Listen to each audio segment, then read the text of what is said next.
അസ്സലാമു അലൈക്കും. ഇന്ന് ഞാൻ പറയാൻ പോകുന്നത് കണ്ണേറിനെ പറ്റിയിട്ടാണ്. കണ്ണേറ് എന്ന് പറയുന്നത് നമ്മുടെ ജീവിതത്തിൽ എല്ലാവർക്കും തട്ടിയിട്ടുണ്ടാവുന്ന ഒരു കാര്യമാണ് കണ്ണേറ്. അത് നമ്മൾ അറിയാതെ പോയിട്ടുണ്ടാവാം. നമ്മുടെ മുത്തുനബി മുഹമ്മദ് മുസ്തഫ സല്ലല്ലാഹു അലൈഹി വസല്ലമക്ക് വരെ കണ്ണേറ് തട്ടിയിട്ടുണ്ട്. അപ്പം നമ്മൾ സാധാരണക്കാരായ നമുക്ക് പറയണ്ടല്ലോ. കണ്ണേറ് തട്ടുന്നത് നമുക്കില്ലാത്തത് മറ്റുള്ളവരിൽ കാണുമ്പോഴാണ്. മറ്റുള്ളവരുടെ സന്തോഷം കണ്ട് സഹിക്കാൻ പറ്റില്ല ചിലർക്ക്. അപ്പോഴാണ് നമുക്ക് കണ്ണേറ് ബാധിക്കുന്നത് അല്ലേ. അതുപോലെ തന്നെ സിഹിർ, നമ്മുടെ ഉയർച്ച മറ്റുള്ളവർക്ക് സഹിക്കാൻ പറ്റില്ല. അങ്ങനെ ഉണ്ടാവുമ്പോൾ അവർ സിഹിറിലൂടെയും നമ്മുടെ നാട്ടിൽ തന്നെ നടക്കുന്നില്ല, ഓരോന്ന് കുഴിച്ചിട്ടിട്ടും ഒരാളുടെ ഉയർച്ചയിൽ അസൂയ വെച്ചിട്ടാണ് അവർ സിഹിർ ചെയ്യുന്നത്. നബി സല്ലല്ലാഹു അലൈഹി വസല്ലമ പറയുകയുണ്ടായി, വൻ പാപങ്ങളിൽ ഒരു പാപമാണ് സിഹിർ എന്ന്. നബി വസല്ലമയെ തന്നെ സിഹിർ ചെയ്തിട്ടുണ്ട്.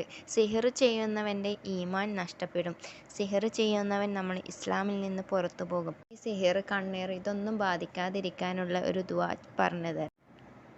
ബിസ്മില്ലാഹില്ലദീ ലാ യദുറു മഅസ്മിഹി ഷൈഉൻ ഫിൽ അർളി വലാ ഫിസ്സമാഇ വഹുവസ് സമീഉൽ അലീം. നിങ്ങൾ സുബ്ഹി നമസ്കാരത്തിന് ശേഷം ദിവസവും പതിവാക്കുക.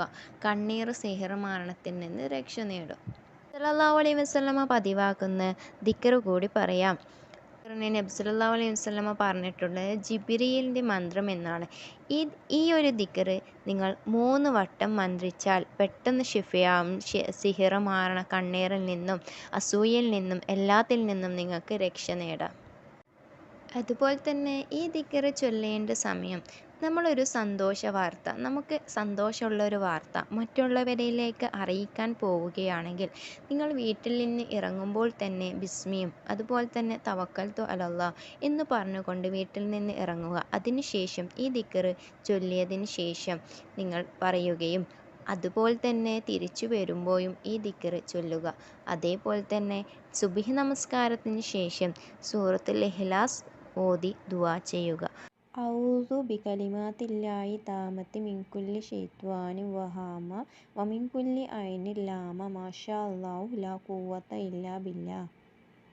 നമുക്ക് കണ്ണേറ് തട്ടിക്കഴിഞ്ഞാൽ നമുക്ക് കിട്ടാനുള്ള അനുഗ്രഹങ്ങൾ വൈകിപ്പോവുകയും അതുപോലെ തന്നെ നമ്മളിൽ മരണം വരെ സംഭവിക്കാനും ഇടയായി. ദിക്ർ ചൊല്ലിയിട്ടും സൂറത്തുകൾ ഓതിയിട്ടും ദുആ ചെയ്യുക. വലൈക്കും ഇൻഷാ അല്ലാഹ്. അടുത്തതുമായിട്ട് കാണാം.